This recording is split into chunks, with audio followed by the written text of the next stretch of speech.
अस्सलाम वालेकुम नाजरीन, मैं हूं ख्वाजा मुनव्वर हसन और आप देख रहे हैं डेली अब तक चैनल। नाजरीन, इससे कबल हमने सहाफ़ी कॉलोनी के मुतल्लिक रिपोर्ट आपकी खिदमत में पेश की थी और आज हम इस सिलसिला की एक और वीडियो पेश कर रहे हैं। लाहौर प्रेस क्लब के सदर अरशद अंसारी ने member governing body Imran Sheikh के हमरा सहाफ़ी कॉलोनी हरबंसपुरा ए ब्लॉक में वाक़िया मिलाद हाउस आसफ जिलानी की रिहाइशगाह पर सहाफ़ी कॉलोनी के रिहायशियों से मुलाकात की। इस मौका पर रिहायशियों ने मुख्तलिफ मसाइल की तरफ तवज्जो दिलाई और सहाफ़ी कॉलोनी में एक कोऑर्डिनेटर बनाने का मशवरा दिया, जिस पर अरशद अंसारी ने कोऑर्डिनेटर बनाने और दीगर मसाइल को चंद रोज में ही हल करने का वादा भी किया। इस मौका पर मौजूद रिहायशियों ने हाल ही में सहाफ़ी कॉलोनी से मुतल्लिक चीफ सेटलमेंट कमिश्नर की जानिब से आने वाले फैसले के बारे में और बी ब्लॉक में सहाफ़ियों के प्लॉट्स पर तामीरात शुरू करवाने के बारे में सवाल किया तो सदर अरशद अंसारी ने कहा कि ये फैसला कब्जा ग्रुपों के खिलाफ और दीगर ज़ेर समाअत दरखास्तों के बारे में आया है, जिनमें सहाफ़ी कॉलोनी के अलावा मतरूका वक्फ इमलाक बोर्ड की प्रॉपर्टी भी शामिल है। उन्होंने बताया कि ये मतरूका वक्फ इमलाक बोर्ड की प्रॉपर्टी के दीगर केसेस का भी फैसला है, जो कि एक ही फैसले में उनका फैसला कर दिया गया है। इस मौका पर दीगर सरकारी महकमों की गफलत और नाकस कारकर्दगी के हवाला से भी बातें जेरे बहस आईं। सदर अरशद अंसारी ने कहा कि मतरूका वक्फ इमलाक बोर्ड की जितनी भी प्रॉपर्टी यहाँ हरबंसपुरा में मौजूद है और जिनके मुकदमात जेरे समाअत थे, चीफ सेटलमेंट कमिश्नर ने वो तमाम दरखास्तों का फैसला एक ही फैसले में कर दिया है। सदर अरशद अंसारी ने कहा कि सहाफ़ी अपने घर बना सकते हैं, अगर कब्जा ग्रुप के लोग आकर तंग करें तो उनके खिलाफ मुतलका थाने में मुकदमात दर्ज करवाएं और उनके खिलाफ कानूनी कार्रवाई करें। नाजरीन, आइए आप भी मुलाहिजा फरमाएं। ਅਸੀਂ ਕਹਿੰਦੇ ਆ ਜੀ ਵੱਡਾ ਭਰਾ ਪ੍ਰੈਸ ਕਲੱਬ ਹੋਏਗਾ, ਪ੍ਰੈਸ ਕਲੱਬ ਦਾ ਨਾਮ ਹਟਾ ਦਈਏ ਤੇ ਕਿਸੇ ਨੇ ਪੁੱਛਣਾ ਹੀ ਨਹੀਂ ਸਾਨੂੰ। ਅੱਛਾ, ਉਹ ਖੁਦ ਕਹਿੰਦੇ ਨੇ ਤੁਸੀਂ ਅੱਗੇ ਲੱਗੋ, ਲੇਕਿਨ ਸਾਡਾ ਜਿਹੜਾ ਬੰਦਾ ਅੱਗੇ ਲੱਗਦਾ ਨਾ ਉਹ ਕਾਫੀ ਅੱਗੇ ਨਿਕਲ ਜਾਂਦਾ।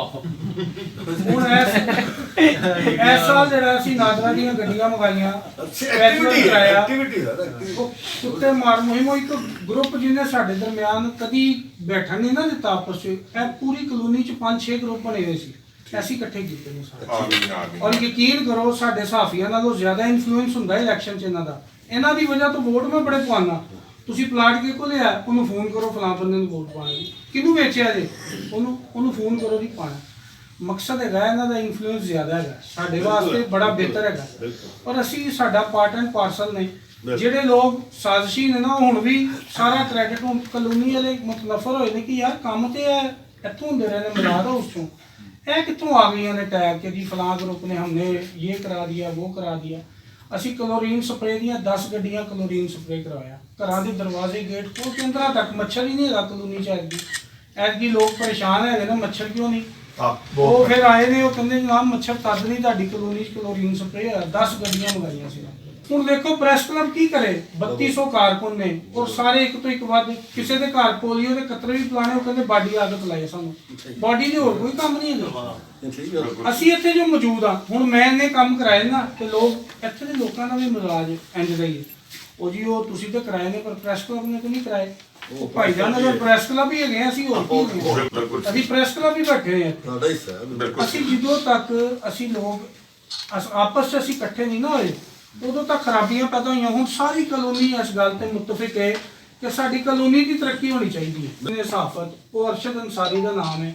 ਜਦੋਂ ਕਲੋਨੀ ਸਟਾਰਟ ਹੋਈ ਸੀ ਨਾ, ਸਾਰੇ ਇੱਥੇ ਜਿਹੜੀਆਂ ਕੁਰਬਾਨੀਆਂ ਦਿੱਤੀਆਂ ਸੀ ਨਾ, ਅੱਜ ਤੇ ਲੋਕ ਜੇਬ 'ਚ ਪੈਸੇ ਪਾ ਕੇ ਆਉਂਦੇ ਨੇ, ਪਲਾਟ ਖਰੀਦਿਆ ਤੇ ਕਹਿੰਦੇ ਨੇ ਜੀ ਤੁਸੀਂ ਸਹੂਲਤਾਂ ਨਹੀਂ ਦੇ ਰਹੇ। ਇਹ ਸੜਕ, ਇਹ ਦਰਖਤ, ਇਹ ਬਿਜਲੀ ਦੀਆਂ ਤਾਰਾਂ, ਇਹ ਅਰਸ਼ਦ ਅੰਸਾਰੀ ਹੈਗਾ।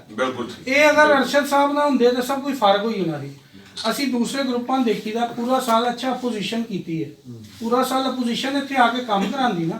ਅਸੀਂ ਕਹਿ ਦਿੰਦੇ ਕਿ ਯਾਰ ਅਪੋਜੀਸ਼ਨ ਦੇ ਬੰਦੇ ਬੜੇ ਰੁੱਲ ਗਏ ਨੇ, ਜੁੱਤੀਆਂ ਟੁੱਟ ਕੇ ਗਈਆਂ ਉਹਨਾਂ ਦੀਆਂ। ਕੋਈ ਬੰਦਾ ਹੀ ਨਹੀਂ ਵੜਿਆ, ਸਿਰਫ WhatsApp ਗਰੁੱਪਾਂ 'ਚ ਜਾਂ ਆ ਕੇ ਪ੍ਰੋਪੇਗੈਂਡਾ ਸ਼ੁਰੂ ਕਰ ਦਿੰਦੇ ਨੇ। ਇਹ ਹੈ ਉਹ ਹੈ। ਸਾਨੂੰ ਇਸ ਤਰ੍ਹਾਂ ਦੀ ਨਾ ਸਿਆਸਤ ਨਹੀਂ ਚਾਹੀਦੀ, ਕਾਨੂੰਨੀ ਸਿਆਸਤ ਤੋਂ ਪਾਕ ਹੋਣੀ ਚਾਹੀਦੀ। ਹਾਂ ਬਿਲਕੁਲ ਸਹੀ ਗੱਲ। ਮੈਂ ਇੱਕ ਸਾਰੇ ਦੋਸਤਾਂ ਨੂੰ ਗੁਜ਼ਾਰਿਸ਼ ਕਰ ਰਿਹਾ ਸੀ, ਅੰਸਾਰੀ ਪਾਰਕ ਦਾ ਨਾਮ ਅਸੀਂ ਸੁਜੈਸਟ ਕੀਤਾ ਸੀ ਅਰਸ਼ਦ ਸਾਹਿਬ ਦਾ। ਇਹਨਾਂ ਦਾ ਉੱਥੇ ਸਾਹਮਣੇ ਪਲਾਟ ਵੀ ਉਹ ਇਹਨਾਂ ਨੇ ਅੱਜ ਮਿਲਦੇ ਹੀ ਹੈ ਨਾ। ਮਕਸਦ ਹੈ ਸਾਡਾ ਘਰ ਹੈਗਾ, ਇਹਨਾਂ ਦਾ ਘਰ ਸਾਹਮਣੇ, ਅਸੀਂ ਉਹਨੂੰ ਪਾਰਕ ਨੂੰ ਜਿੱਡਾ ਖੂਬਸੂਰਤ ਬਣਾਇਆ। ਤੁਸੀਂ ਮੈਨੂੰ ਦੱਸੋ ਕਿ ਕਿਸੇ ਘਰ ਦੇ ਬਾਹਰ ਐਡਾ ਅੱਛਾ ਲਾਨ ਬਣਿਆ। ਹਰ ਬੰਦਾ ਇੰਡੀਵਿਜੂਅਲ ਲਾਨ ਬਣਾਉਂਦਾ ਆਪਣਾ, ਉਹ ਆਪਣੇ ਕੰਮ ਤੇ ਪੈਸੇ ਨਹੀਂ ਲਾ ਰਹੇ, ਲੇਕਿਨ ਪਾਰਕ ਜਿਹੜਾ ਉਹ ਪ੍ਰੈਸ ਕਲੱਬ ਪੇ ਕਰ ਰਿਹਾ। ਕਿਸੇ ਨੇ ਕਦੀ ਪੁੱਛਿਆ ਮੁਹੰਮਦ ਖਾਨ ਨੂੰ ਸੈਲਰੀ ਕੌਣ ਦਿੰਦਾ? ਮੁਹੰਮਦ ਖਾਨ ਤੇ ਇਤਰਾਜ਼ ਸਾਰੇ ਕਰਦੇ ਨੇ, ਉਹ ਵੀ ਪ੍ਰੈਸ ਕਲੱਬ ਦਿੰਦਾ। ਇਹ ਗਾਰਡ ਨੇ ਉਹ ਵੀ ਪ੍ਰੈਸ ਕਲੱਬ ਦਿੰਦਾ, ਤੇ ਅਸੀਂ ਪ੍ਰੈਸ ਕਲੱਬ ਨੂੰ ਕੀ ਦਿੰਦੇ ਆ? ਇੱਥੋਂ ਸਰ 10 ਲੱਖ ਰੁਪਇਆ ਮਹੀਨਾ ਰੈਵਨਿਊ ਇਕੱਠਾ ਹੋ ਸਕਦਾ। 10 ਲੱਖ ਰੁਪਇਆ ਅਗਰ ਉਹ 10 ਲੱਖ ਰੈਵਨਿਊ ਇਕੱਠਾ ਹੋਏ ਤੇ 5 ਲੱਖ ਵੀ ਇਹਦੇ ਤੇ ਲੱਗੇ ਨਾ ਤੇ ਇਹਦੀ ਸ਼ਕਲ ਬਦਲ ਜਾਏਗੀ। ਅਸੀਂ ਟਰੈਕਟਰ ਆਪਣਾ ਲੈਣ ਲੱਗੇ, ਅਸੀਂ ਉਹ ਟਰੈਕਟਰ ਆਪਣਾ ਲੈਂਦੇ ਆ। ਜਿਸ ਬਲਾਕ ਨੂੰ ਚਾਹੀਦਾ ਹੋਏ ਬਲਾਕ ਲਈਏ ਤੇ ਝਾੜੀਆਂ ਸਾਫ਼ ਕਰਾਏ, ਸਾਨੂੰ PHA ਦੇ ਮੁਹਤਾਜੀ ਨਹੀਂ ਰਹੇਗੀ। ਅਸੀਂ ਅਜ਼ੀਜ਼ ਭੱਟੀ ਟਾਊਨ ਤੋਂ ਗੱਡੀ ਮੰਗਾਉਂਦੇ ਸੀ, ਸ਼ਾਲੀਮਾਰ ਟਾਊਨ ਤੋਂ। ਅਜ਼ੀਜ਼ ਭੱਟੀ ਟਾਊਨ ਤੋਂ ਅਸੀਂ ਬਲਬ ਲੈਂਦੇ ਸੀ, ਤੇ ਵਾਗਾ ਟਾਊਨ ਵਾਲਿਆਂ ਦੇ ਇਲੈਕਟ੍ਰੀਸ਼ੀਅਨ ਆ ਕੇ ਕੰਮ ਕਰਦੇ ਰਹੇ। 85 ਬਲਬ ਲਾਈਟਾਂ ਉਹ ਪਤਾ ਲੱਗਾ ਸਾਡੇ ਬੰਦੇ ਹੀ ਲੈ ਕੇ ਜਾਂਦੇ ਰਹੇ। ਅਸੀਂ ਸਰ ਹਰ ਮਹੀਨੇ 10 ਅਗਰ 1000 ਰੁਪਇਆ ਹਰ ਘਰ ਦੇਵੇ ਨਾ ਤੇ 600 ਘਰਾਂ ਦਾ 6 ਲੱਖ ਇਕੱਠਾ ਹੁੰਦਾ ਹੈ। ਇਸ ਪੂਰੇ ਸਾਲ ਅਸੀਂ 72 ਲੱਖ ਰੁਪਇਆ ਇਹਨਾਂ ਦਾ ਬਚਾਇਆ। ਕੋਈ 1 ਰੁਪਇਆ ਕਿਸੇ ਨੇ ਕਾਨੂੰਨੀ ਚ ਬੰਦੇ ਨੇ ਨਹੀਂ ਦਿੱਤਾ। ਕਵੰਜੀ ਇਹ ਜਿਹੜੇ ਉੱਥੇ ਰਹਿ ਰਹੇ ਨੇ ਜਰਨਲਿਸਟ ਔਰ ਜਿਹੜੇ ਜਰਨਲਿਸਟ ਨਹੀਂ ਵੀ ਇਹ ਉਹੀ ਦੋਨੋਂ ਮਿਲ ਕੇ ਵਰਤ ਇਹਨਾਂ ਦਾ ਹੀ ਚਲੋ ਜਿਹੜਾ ਸਾਡੇ ਦੋਸਤ ਰਹਿ ਰਹੇ ਨੇ, ਬਜ਼ੁਰਗ ਰਹਿ ਰਹੇ ਨੇ, ਬਾਪ ਰਹਿ ਰਹੇ ਨੇ, ਬੈਠੇ ਨੇ, ਤੇ ਮੈਂ ਸਮਝਦਾ ਕਿ ਯਾਰ ਬਰਕਤ ਵਾਲੇ ਨੇ ਲੋਕ ਨੇ ਔਰ ਬਾਹਰ ਆਪ ਰਹਿ ਰਹੇ ਨੇ ਕਿ ਇਹ ਸਾਡਾ ਹਿੱਸਾ ਨੇ, ਬੱਚੇ ਪਹਿਲੇ ਨੇ। ਇਹਨਾਂ ਦਾ ਖਿਆਲ ਸਮਝਦੇ ਆ ਕਿ ਜੀ ਇਹ ਬਰਕਤ ਮਤਲਬ ਕਾਨੂੰਨੀ ਨਹੀਂ ਹੁੰਦੀ ਨਾ, ਇੱਕ ਗੱਲ ਠੀਕ ਹੈ ਜੀ ਗੌਰਮੈਂਟ ਦਾ ਕਾਨੂੰਨੀ ਹੈ, ਸਾਡਾ ਬਣਾਉਣੀ ਹੈ, ਲੇਕਿਨ ਇਹ ਲੋਕਾਂ ਦਾ ਬੜਾ ਇੱਥੇ ਕੰਟਰੀਬਿਊਸ਼ਨ ਸਰ ਮੈਂ ਹਰ ਜਗ੍ਹਾ ਖੜੇ ਹੁੰਦੇ ਨੇ, ਕਿਉਂਕਿ ਅਸੀਂ ਹਰ ਇਲੈਕਸ਼ਨ ਲੜਦੇ ਹਾਂ। ਮਤਲਬ ਸੰਗ ਸੱਚ ਜਿਹੜੀ ਅਸਲ ਆਵਾਜ਼ ਹੈ ਉਹ ਇਹ ਲੋਕ ਨੇ। ਪਹਿਲੇ ਅਸੀਂ ਤਾਂ ਬਹੁਤ ਬਾਤ ਚਾਹਨਾ ਤੇ ਪਹਿਲੇ ਇਹਨਾਂ 2 ਮਿੰਟ 'ਚ ਇਹਨਾਂ ਨੇ ਪਹੁੰਚ ਜਾਣਾ, ਤੇ ਸੋ ਇਹ ਬਹੁਤ ਨਜ਼ਦੀਕ ਨੇ ਇਸ ਗੱਲ। ਮਤਲਬ ਬੜੀ ਅੱਲਾਹ ਤਾਲਾ ਨੇ ਸਭ ਨੂੰ ਇੰਝ ਰੱਖੇ, ਬੜੀ ਬਹੁਤ ਅੱਛੀ ਇਹ ਚੀਜ਼ ਹੈ। ਕਿਉਂਕਿ ਗੇਟਿਡ ਕਮਿਊਨਿਟੀ ਹੈ ਔਰ ਲੋਕਾਂ ਨੂੰ ਪਤਾ ਹੁੰਦਾ ਕੌਣ ਕਿਸ ਘਰ ਕੌਣ ਰਹਿ ਰਿਹਾ ਤੇ ਕੌਣ ਕੀ ਕਰ ਰਿਹਾ, ਔਰ 1 ਸੈਕਿੰਡ ਦੇ ਜਮਾ ਹੋ ਜਾਣਾ। ਇਹੀ ਗੱਲ ਹੈ ਸਰ, ਤੁਸੀਂ ਆਪਣਾ ਦਫਾ ਵੀ ਕਰੋ ਔਰ ਇਹੀ ਹੁਣ ਅਸੀਂ ਉਹ ਜਿਹੜੀ ਤੁਸੀਂ ਨੋਮੀਨੇਟ ਕਰਾ ਦਿਓਗੇ ਨਾ ਉਹ ਸਰਕਾਰੀ ਇਸ਼ਤਿਹਾਰ ਤੇ ਉਹ ਇਕੱਠਾ ਕਰੇ, ਉਹ ਜਵਾਬ ਦੇ ਤੁਹਾਨੂੰ ਸਦਰ ਤੋਂ ਠੀਕ ਹੈ। ਹਾਂ ਉਹਦੇ ਵਿੱਚ ਤੁਸੀਂ ਇਹ ਤਾਇਨ ਕਰੋ ਕਿ ਅਗਰ ਇੱਕ ਮਰਲੇ ਦਾ 10 ਲੱਖ ਰੁਪਇਆ ਬਣਦਾ ਹੈ ਉਹਨੂੰ ਕਿੰਨਾ ਖੜਨਾ।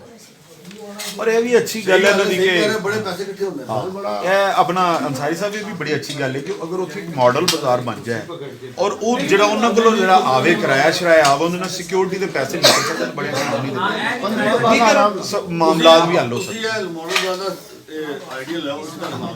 ਹਾਂ ਠੀਕ ਹੈ ਸਾਰੇ 2.5 ਲੱਖ ਰੁਪਇਆ ਕਿਰਾਇਆ ਬਿੱਲ ਕਿਸ ਤਰ੍ਹਾਂ ਕਰਦੇ ਜਿਹਦੇ ਪੂਰੇ ਨੇ ਨਾ ਸਰਕਾਰ ਨੂੰ ਬਣਾ ਦੇ। ਅਸੀਂ ਉਹ ਕਿਸੇ ਕੰਪਨੀ ਦੀ ਬ੍ਰਾਂਡਿੰਗ ਕਰਾ ਦਿੰਦੇ ਹਾਂ, ਉਹ ਕੰਪਨੀ ਖਰਚਾ ਚੁੱਕੇਗੀ ਆਪਣੀ ਰੈਵਨਿਊ ਵੀ ਆਈ ਹੈ ਜਿਹੜਾ ਪਾਰਕ ਦੇ ਜੰਗਲੇ ਨੂੰ ਬ੍ਰਾਂਡਿੰਗ ਕਰਵਾ ਦਿੰਦੇ ਹਾਂ, ਉਹ ਰੈਵਨਿਊ ਆਈ ਹੈ।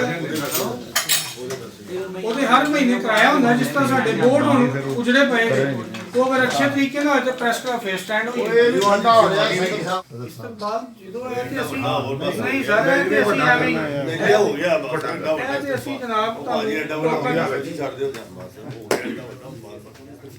ਇਹ ਹੋ ਗਿਆ, ਬਾਕੀ ਆਪੇ ਕਰੇਗਾ। ਐਨਰਜੈਟਿਕ ਆਦਮੀ ਹੈ, ਹਾਂ ਬਿਲਕੁਲ ਅੰਦਰ ਬਹੁਤ ਹੈ। ਅੱਲਾਹ ਤਾਲਾ ਨੂੰ ਇੰਝ ਰੱਖੇ।